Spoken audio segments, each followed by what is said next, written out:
1930년대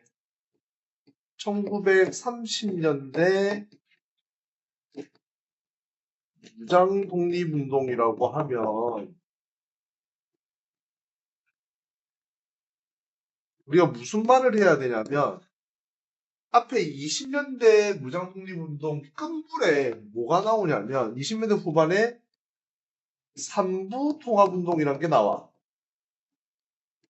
무슨 운동? 삼부 통합운동. 이걸 다른 말로 하면 민족 유일당 운동이라는 말을 하거든. 무슨 말이냐면 1920년대부터 우리 독립운동 계열에 보면 사회주의자들도 있고 그 다음에 민족주의자들도 있고 그러니까 빨간편 파란편 같이 나오잖아. 그죠? 무장독립운동 계열에도 그런 게 나오거든요. 그래서 이거를 하나로 합치자. 그래서 결론적으로 민족유일당 운동으로 우리가 국내에는 신간회라는 단체가 나온다라고 얘기를 한다. 그럼 신간회가 되게 중요한 단체로서 우리나라 국내에 있었던 단체 중에 가장 큰 단체가 신간회였거든. 알겠지? 그렇게 얘기하는데 이게 만주 지역에 있었던 무장독립운동 단체들에게도 영향을 줍니다. 그래서 삼부통합운동을 하는데 이들은 아마 무기를 가지고 있는 군대의 모습을 가지고 있었기 때문에 하나로 뭉치지는 못해요. 하나로 뭉치지 못하고 몇 개로 갈린다? 두 개로 갈린다. 그럼 쌤이 앞에서 삼부통합운동의 목적이 뭐라 돼? 파란색으로 대표되는 친구들과 빨간색으로 대표되는 친구들이 하나로 뭉치려고 했었지. 근데 하나로 된다 안 된다? 안 된답니다. 안 된답니다. 자, 그러면서 이제 이게 어떻게 된다? 두 개로 갈립니다. 그래서 북만주 지역에는 우리 민족주의 계열이었던, 그러니까 파란색으로 표현하면 되겠죠. 맞죠? 그래서 어떤 친구들이 있노? 한국 독립군, 그러니까 혁신의회에 군사단체인 한국 독립군이라는 친구들이 있고, 알겠습니까? 그럼 이 한국 독립군의 총대장이었던 사람이 누구다? 지청천이에요. 누구라고요? 지청천. 자, 그러면 북쪽의 반대가 어디죠? 남쪽이니까 남만주에 있는. 그러면 이제 파란색이니까 이게 무슨 색깔 쓰면 되겠노? 빨간 색깔. 사회주의야. 자, 그래서 국민부의 군사 조직인 이거 혹시 기억납니까? 조선혁명군이라고 하는 군사 집단이 존재하게 됩니다. 알겠습니까? 이 조선혁명군을 이끌었던 사람은 양세봉이라는 사람이 있어요. 이렇게 두 개로 나뉘거든. 알겠나? 그래서 북만주의 혁신에 남만주의 국민부로 나뉘게 되었다라고 얘기를 하는데, 자, 여기에 30년대가 되면 무슨 일이 벌어지냐면 일본이 대놓고 중국 쪽으로 쳐들어가기 시작해. 알겠습니까? 그 대표적으로 무슨 사건? 31년도에 있었던 만주사변이라는 사건이 있었고요. 이 만주사변의 결과로 일본의 지배를 받는다라고 할 정도로 일본의 간섭도가 강한 새로운 국가인 32년도에 만주국이 성립됩니다. 그러면 이 만주사변과 만주국의 성립을 바탕으로 무슨 얘기를 할 수 있겠노? 무슨 얘기를 할 수 있겠노? 통합이 아니지. 한중 연합전선이 형성이 된다라고 얘기를 해. 왜? 일본이 이제 대놓고 중국 쪽으로 쳐들어갈 것을 노골적으로 드러내서 진짜 행동이 오고 있잖아. 쳐들어갔잖아. 그죠? 선을 봤죠? 그러니까 중국 측 입장에서도 어떻게 생각되겠노? 우리가 얘네들을 물리쳐야 되겠다. 단일 감정이 고조가 되겠죠. 그죠? 그러면 한중연합전선이 만들어져서 어떻게 활동을 하겠습니까? 일본 애들하고 싸웁니다. 그러면 얘네들이 전투를 벌이겠죠. 그래서 한국 독립군, 쉽게 얘기하면 중국 내에서도 파란 애들 있고 빨간 애들 있을까 아이가. 그럼 파란 애들이랑 빨간 애들이랑 쉽사리 뭉쳐지지는? 그럼 끼리끼리 놀겠지. 중국의 파란 애들과 우리 독립군의 파란 애들. 독립군의 빨간 애들과 중국의 빨간 애들. 용군이랑 뭐 이런 애들이 같이 뭉치게 되는데, 자, 이거는 전투 이름을 가지고 이 단체들이랑 엮어서 문제를 내는 경우가 많이 있으니까 전투 이름과 연결시키는 거 잘해야 되겠지. 맞지? 그래서 한국 독립군이 쌍성보 전투, 대전자령 전투, 여기에서 이제 중국 애들과 연합해서 일본군과 싸웁니다. 알겠습니까? 그 다음에 국민부 애들은 영릉가 전투, 흥경성 전투에서 연합전선을 이루고 전투에 들어가게 돼. 알겠나? 자, 그런데, 자, 이 두 세력이 만주에서 계속 싸울 수 있을까? 만주에서 일본 애들은 계속 싸울 수 있을까? 왜? 일본 애들이 여기를 점령을 했잖아, 쉽게 얘기하면. 여기서 싸우기가 조금 힘들다, 이건 거야. 힘들다, 이건 거야.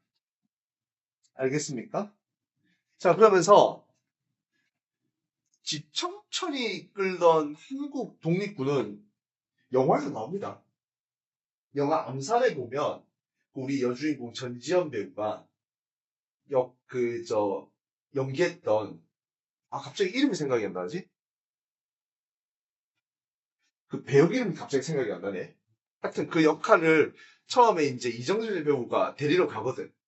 그래서 한국 독립군 제3지대 저격수, 안호균, 상등병 이렇게 데리러.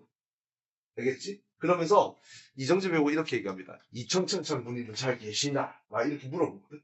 이청천이 지청천 장군이 가명으로 썼던 이름입니다. 그래서 역사를 기반해서 그런 스토리가 만들어졌다고 볼 수가 있는데, 자, 그래서 이 만주에서 더 이상은 힘들죠. 맞죠? 중국 애들하고 연합도 이제 느슨한 연합이기 때문에 오래가지 못합니다. 그래서 지청천 장군이 이끌던 이 세력은 임시정부의 요청으로 어디로 가냐면 중국 반대로 들어가. 그러니까 만주가 아니면 이제 중국 내부로 들어간다고. 알겠습니까? 그 다음에 조선혁명군 같은 경우에도 이렇게 싸우다가 양세봉 장군이 전사를 하거든. 그래서 그 이후에 세력이 약화됩니다. 그래서 계속 약화된 채로 만주 지역에서 유역 항쟁을 계속 하지만 그렇게 큰 활약을 하지는 못합니다. 자, 그런데 여러분들 우리 사회주의자 애들이 잘하는 것 중에 하나가 뭐냐면 게릴라잖아. 산에 숨었다 나와서 치고 가고 우리가 그거를 뭐라고 표현하냐면 항일 유격 투쟁이라는 단어로 표현을 하는데, 이 한일 유격 투쟁을 했던 애들 중에 어떤 애들이 있냐면 중요합니다. 동북 항일 연군이라고 하는 단체가 있어요. 뭐라고 한다고? 동북 항일 연군. 왜? 만주 지역이 중국에서 봤을 때는 동북 쪽이니까. 맞죠? 맞죠? 그래서 여기에 참여했던 애들이 한인 사회주의자 애들이 참여해서 유격투쟁을 이어나갑니다. 그럼 동북항일연군에는 중국 애들도 있고 우리 한국 애들도 있다, 이 말이겠지. 맞나? 그래서 이 동북항일연군 내에 있는 한인들이 만든 단체가 있어요. 이 동북항일연군 내에 있는 한인 사회주의자들이 만든 단체가 조국 광복회라고 하는 단체가 조직되었습니다. 무슨 말인지 알겠습니까? 이렇게 됩니다. 알겠죠? 그리고 이들은 나중에 우리 지청천 장군님 같은 경우에는 어디로 간 거? 중국 내부로 들어갔잖아. 이들은 나중에 어디로 가? 소련으로 갑니다. 소련으로. 같은 멤버 중에 한 명이 누구다? 김일성. 김일성, 그 다음에 나중에 소련이 우리가 해방되고 그 김일성과 아이들 데리고 들어오잖아. 뭐 최용건, 김책 이런 사람들 데리고 들어오거든. 근데 거의 대부분 이 동북항일연군 출신이라고 보시면 됩니다. 알겠습니까? 자, 그 다음에 아까 우리 중국 관내로 들어간다 했죠. 이게 중국으로 들어가요. 그러면 중국 내부에서 어떻게 투쟁을 했는가 알아봐야 되겠지. 그래서 중국 관내 무장 투쟁에 대해서 얘기를 했는데 여러분들이 특히 학교 내신 시험을 치면 이 부분을 제일 힘들어해. 왜냐면 단체 이름이 진짜 비슷하거든. 진짜 비슷하거든. 그래서 쌤이 지금 이렇게 빨간색으로 표현하거나 빨간색으로 쓰면 무슨 계열이다? 사회주의 계열이라고 보시면 됩니다. 이 두 계열 나뉘는 걸 잘 엮어서 우리가 학습하지 않으면 문제에서 틀릴 가능성이 너무 높거든요. 알겠습니까? 자, 그래서 중국 내부에서 투쟁을 할 때 반드시 알아야 되는 단체가 뭐냐면 민혁당이라고 민족혁명당이라고 하는 단체가 있어요. 무슨 단체? 민족혁명당. 자, 그래서 이걸 누가 조직했냐면 김원봉 선생이 조직합니다. 김원봉. 약산 김원봉 선생. 김원봉 선생 하면 우리가 어느 단체가 기억이 나야 되지? 김원봉 하면? 그렇지. 의열단이 기억이 나야 돼. 의열단 활동을 했던 분입니다. 이 김원봉 선생도 우리가 민족주의, 사회주의로 나눌 때는 사회주의 계열로 표현되시는 분입니다. 근데 이제 사회주의 계열 중에 아나키시즘이라고 하는 무정부주의에 가까우신 분이거든요. 알겠죠? 그래서 쌤이 예전에 이 얘기했던 거 기억납니까? 일본이 김구보다도 김원봉을 더 두려워해.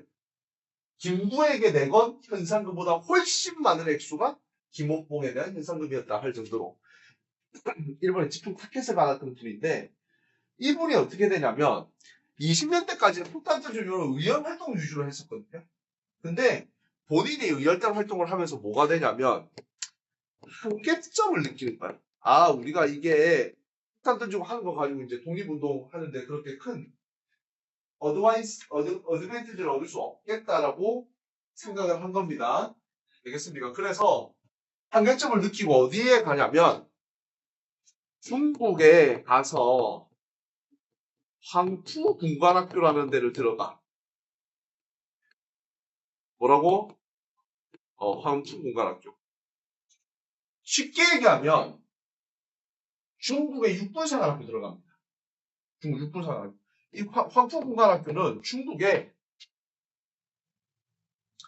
국민당 정부에서 만든 거야.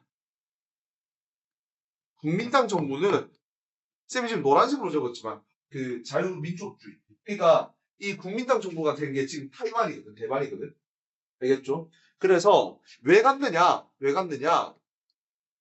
체계적인 군사 교육을 받아야 되겠다고 생각하는 거야. 우리가 그냥 이제 폭탄 던지고 이런 게 다가 아니라고. 알겠습니까? 이렇게 생각했던 김원봉 선생이 중국 관내로 들어가서 중국 관내 통일 전선이라고 한다. 이제 이것도 어떻게 보면 민족 율당 운동이겠죠? 맞죠? 통일 전선. 이게 무슨 말이냐면, 야, 파란색이 빨간색이 그것도 중요하지만 일단은 뭐부터 하자. 힘을 모아가 뭐부터 하자. 독립부터 하자. 이제 이렇게 가요. 이렇게 가는데, 자, 중요한 게 조금 지나서 처음에 민족주의 계열도 들어와 있거든. 근데 이분들이 민영당에서 이탈을 해버려. 아, 난 빨간 애들은 못해. 뭐 이런 식으로 이탈을 합니다. 그럼 이탈하면 이제 사회주의 계열만 남겠지? 맞지? 그래서 조선민족전선연맹으로 이름을 바뀌어.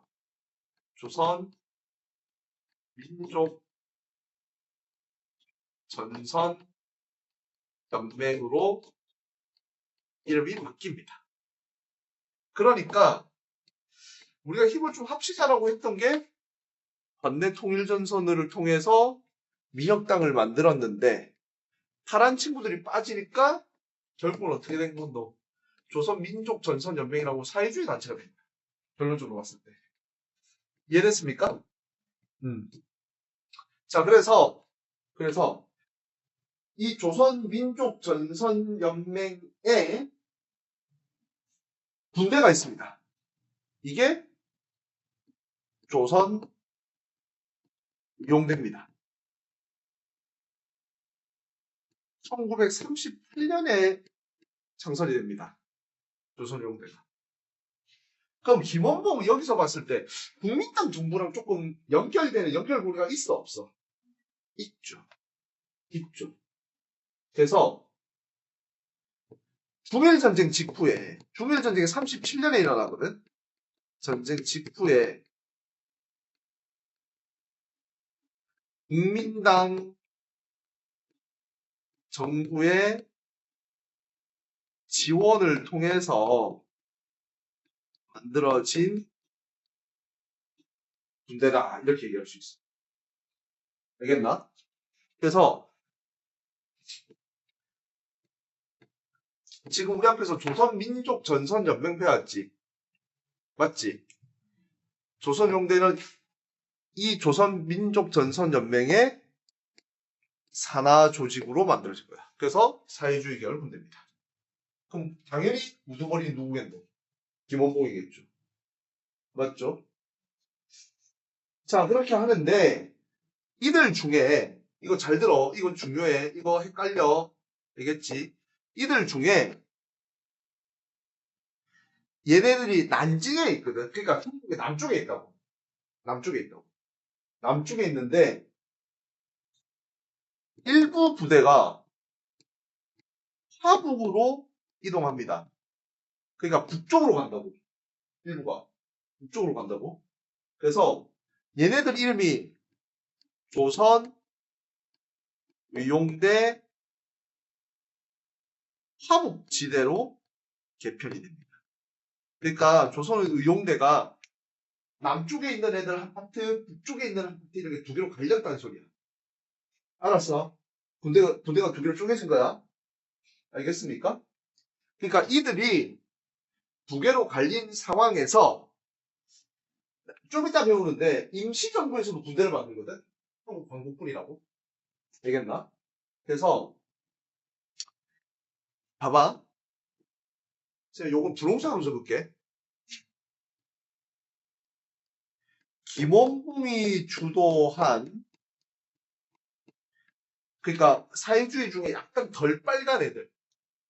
알겠습니까? 그러니까 약간 아나키즘 이쪽 주의를 가지고 있는 이 친구들은 한국 광복군에 합류해버려.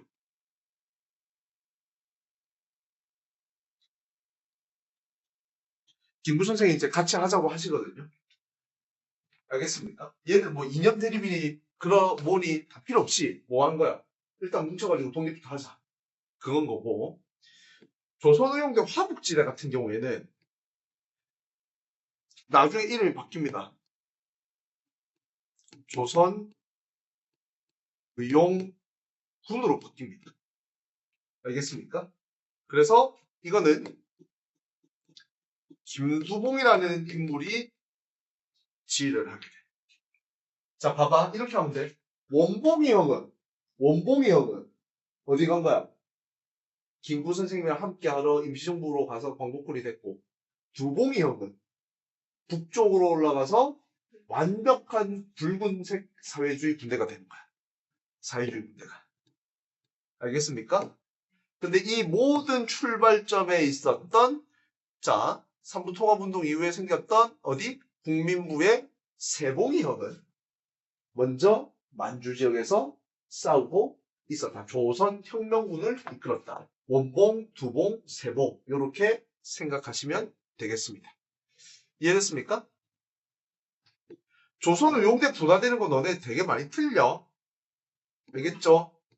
이거 많이 틀려. 틀리면 안 돼. 그리고 이 조선의용군이 나중에 중국의 국공내전까지 참여하거든. 우리나라 해방되고 나서 국민당 정부가 타이완으로 도망가고 중국이 중화민주주의 인민공화국 중공으로 바뀔 때 그 핵심적인 병력 중에 하나가 조선의용군이야. 중국 내부에서 전투 경험이 엄청나게 많겠죠. 그죠? 이들이 나중에 국공내전 이후에 북한으로 들어갑니다. 그래서 6.25 한국전쟁 남침의 주력 부대였던 부대들이 조선의용군 부대들이 공산군으로 인민군으로 바뀌어서 내려오게 되는 결과를 가지고. 그러니까 싸움에 대한 경험치 엄청나게 많은 친구들이 여기 내려왔다는 소리야. 알겠습니까? 자, 그러면 우리 임시정부 얘기를 좀 해야 되겠죠? 네. 임시정부. 자, 대한민국 임시정부가 뭐 하냐? 자, 대한민국 임시정부는 고난의 세월을 겪었습니다. 왜? 우리 19년에 상하이에서 임시정부가 만들어졌죠. 그런데 연통제 교통국 이런 거 다 파괴돼가지고 국민대표회에서 이승만 탄핵당하고 맞지? 이래 박은식 선생이 국무령으로 취임하여서 국무령 중심체제로 갔지만 나중에 결국 집단 지도체제까지 가고 국민대표에서 창조파 개조파 다 싸우고 다 떠나고 임시정부를 끝까지 지켰던 분이 누굽니까? 김구 선생입니다. 그래서 이 임시정부의 활력을 불어넣기 위해서 새로운 국면을 마련하기 위해서 했던 게 한인 애국단 활동. 이봉창 열사, 윤봉길 열사 이런 분들. 그래서 대한민국 임시정부가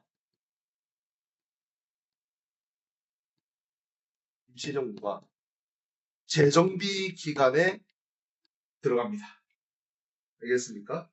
그래서 체제 정비를 하는데 지금 끝까지 임정을 지켰던 누구? 김구 선생 중심으로 개편이 됩니다. 그래서 여기에 들어왔던 사람이 당연히 김구 선생 들어올 거고요. 아까 그 한국 독립군의 누구? 지청천. 누구? 지청천. 그 다음에 건국강령을 썼던 조소왕 선생 등과 같은 분들이 민족주의자 계열들이겠죠. 맞죠? 푸른색으로 표현할 수 있는 요 분들이겠죠. 맞습니까? 요 분들이 하나의 단체를 만드는 게 그게 무슨 당이다? 한독당입니다. 한국 독립당을 만들어냅니다. 알겠습니까? 자, 그래서 임정이 이제 중일전쟁 상해 3일 이후에 어디로 오냐면 중국 국민당 정부가 피난가는 루트를 같이 따라가거든요. 그래서 중국 국민당 정부가 중일전쟁 때 임시 수도로 들어갔던 데가 어디냐면 충칭, 중국어로 충칭, 우리나라 말로 하면 중경입니다. 중경. 그래서 충칭에 정착을 합니다. 국민당 정부가 정착하는 곳에 같이 정착을 해요. 알겠습니까? 이게 언제냐면 1940년입니다. 알겠습니까? 그러면서 우리가 김구 선생님을 김구 주석이라고 하거든. 그래서 주석제로 개편합니다. 알겠습니까? 그래서 이 주석에 누가? 김구 선생이 선출됩니다. 그래서 우리가 김구 선생 김구 주석 이렇게 부른 거야. 지금 중국의 시진핑을 주석이라고 하죠. 정부 수반이라는 뜻이라고 생각하면 돼. 알겠습니까? 그러면서 뭐가 발표되냐면 대한민국 건국 강령이라는 게 만들어져요. 이제 새로운 해방 조국인 대한민국의 건국을 이렇게 할 것이다 라고 얘기하는 겁니다. 알겠습니까? 그래서 이걸 조소왕 선생이 만드시거든. 그래서 삼균주의라고 합니다. 이게 이제 민주주의 가자 이건 거야. 알겠지? 삼균주의를 반영하여서 민주공화국.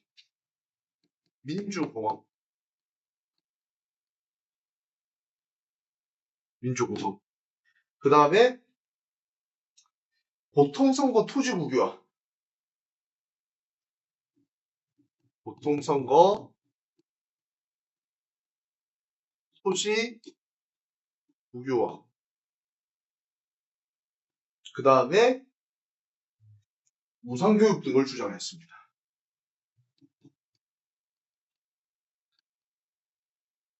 건국강령의 내용들이 요거라는 말입니다. 알겠습니까?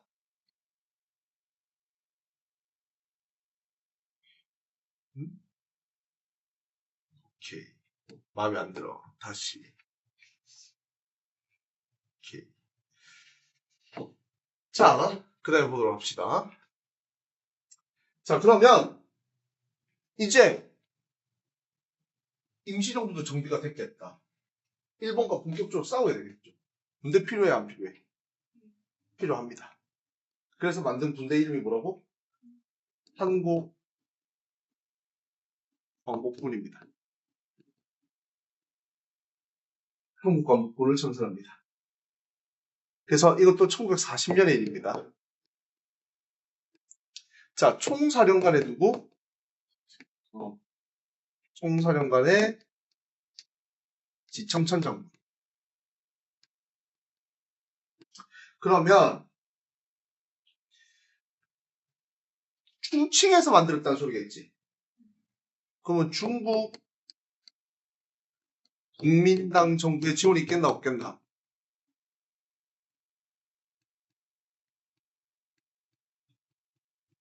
중국 국민당 정부의 지원으로 만든 겁니다. 알겠습니까? 근데 우리 앞에서 누가 오셨어? 그렇지. 원봉이 형도 어떻게 된 거야?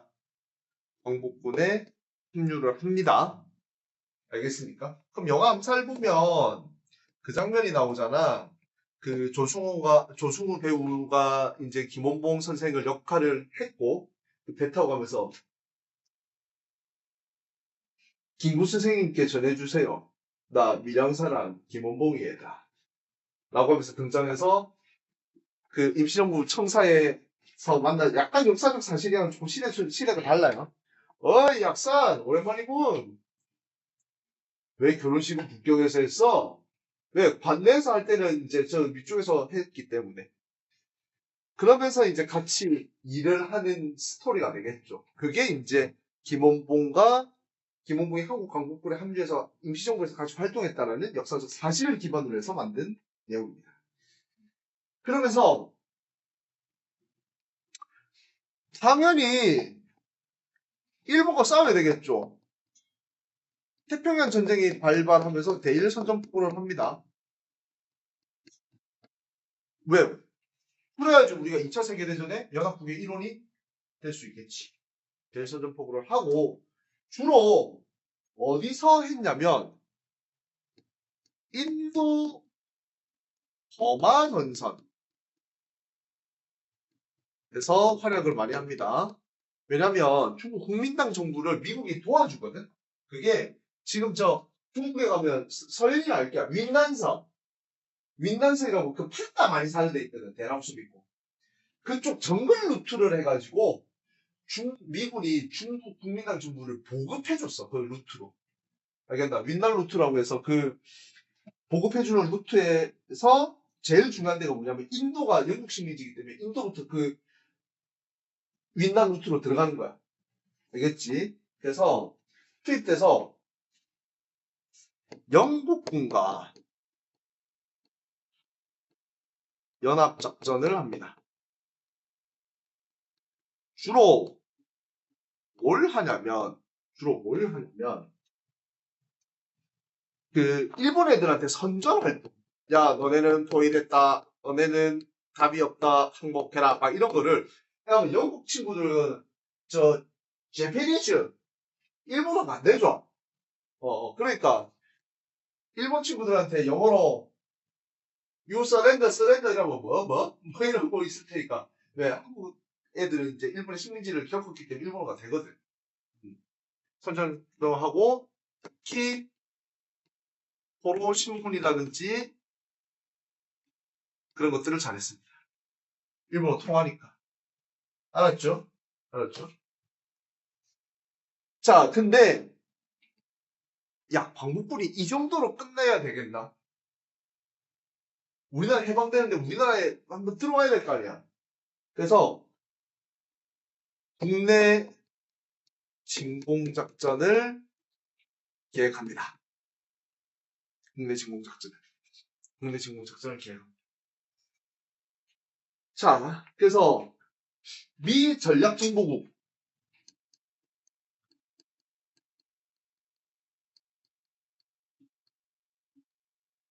OSS와 함께 연합해서 국내 정진군 훈련을 진행합니다.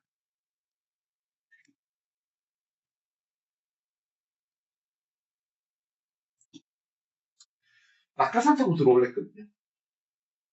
알겠습니까? 들어오려고 했는데 참 이게 정말 아이러니한 게 첫 번째 작전 계획했던 날이 작전이 실패되거든요. 기상이 안 좋아서. 두 번째 작전을 하려고 딱 준비하고 있는데 일본이 항복해. 일제팽왕으로 실현되지 못합니다. 그래서 여러 기록 영화라든지 그런 프로그램을 보면 기록들을 보면 영상 기록들을 보면 2차 세계대전이 종전이 되고 중국에서 이제 이 같이 싸웠던 사람들끼리 이제 행진하고 회의하고 그런데 실제로 광복군에 참여하거든. 근데 국내 진공작전이 만약에 성공을 했더라면 대한민국 임시정부의 지위가 더욱더 견고하고 높았을 건데 그게 실패돼가지고 참 안타까운 현실이 되겠습니다. 그래서 여러분들 여기에서 헷갈리는 게 뭐냐면 이름이 자꾸 비슷한데 바뀌어. 이거를 정확하게 인식하지 않으면 틀립니다. 알겠습니까? 그래서 이 점에 주의해서 학습하시기 바랍니다. 네, 일제가